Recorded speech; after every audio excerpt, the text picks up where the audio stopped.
One commentator writes this: a disciple of Jesus should not measure his or her worth by comparing it with accomplishments and sacrifices of others, but should focus on serving from a heart of gratitude in response to God's grace. Jesus is not denying degrees of reward in heaven, but affirming that God's generosity is more abundant than anyone would expect.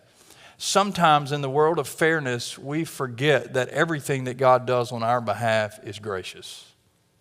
Sometimes by virtue of living in a world that demands that there be equal rights for everyone involved, although there's less labor, we fail to forget that God doesn't operate in time and space only, but that everything that He lavishes upon us is a means of His graciousness and goodness. And so it would do us well not to look around at how God is using other people and ask ourselves, how is it that God intends on using me? It's not important for us just to highlight the sacrifice of others around us or the selflessness or the sense of service that others have. It beckons us to serve the Lord with the recognition that we'll be rewarded generously for what we do on His behalf.